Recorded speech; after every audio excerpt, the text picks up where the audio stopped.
Is it still worth learning pharmacy in the USA? Only if the outcome justifies the cost. For many graduates, it no longer does. Not because pharmacy is bad, but because the return on investment changed. Quietly, without warning students, and without updating the system. In this video, I'll show you 3 things. First, how long pharmacy really takes. Second, where pharmacists actually end up working. Third, why salaries stopped growing. If you're considering pharmacy right now, or already stuck in retail, this information matters. To become a pharmacist in the USA, you need 2 to 4 years of prerequisites, plus 4 years of Pharm.d. That's 6 to 8 years total. Tuition alone costs $100,000 to $250,000. With living expenses included, most graduates leave school with $150,000 or more in debt. And the final 2 years include full-time clinical rotations completely unpaid. Here's the part schools rarely emphasize. In the USA, about 417,000 pharmacists are working today. About 36% work in retail, around 30% work in hospitals, only about 5% work in pharma companies.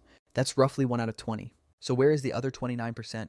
They're spread across many small categories. Long-term care and specialty pharmacy, mail order and home infusion, government, veterans affairs, military, insurance, PBMs, managed care, academia, research, education, consulting, and health tech roles.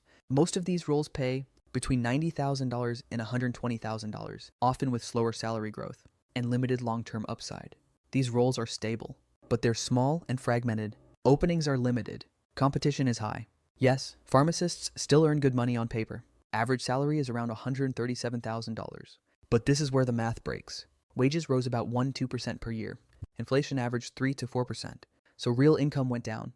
So why didn't salaries grow? Not because pharmacists lost value, but because the market changed. Pharmacists used to be scarce. Now the market is oversupplied.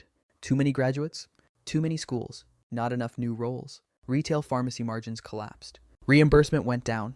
Revenue pressure moved downstream, straight to salaries. It's a cost center. Cost centers don't get raises.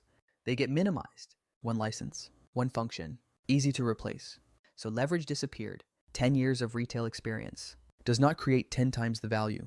So pay doesn't compound. Pay grows when value grows. Retail stopped compounding. So yes, only about 5% work in pharma. But pharma is different. Not because it's easy to enter, but because it scales. Skills compound over time, responsibility grows, and salaries grow with impact. Senior pharma roles often exceed $150,000. Here's the part most people miss. Most pharmacists don't know these roles exist.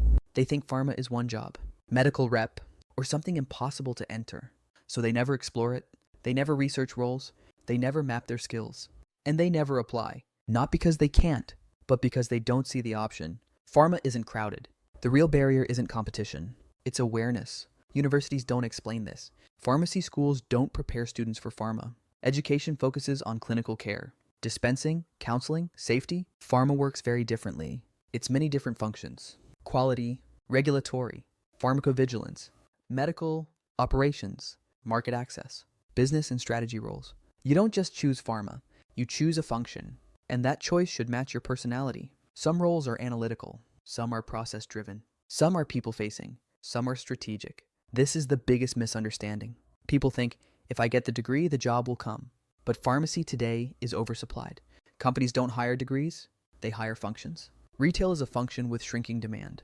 So the real question isn't, is pharmacy a good profession? It's, what function are you moving into? Get the free Pharma Career Roadmap. Link in the first comment. Subscribe for more videos like this.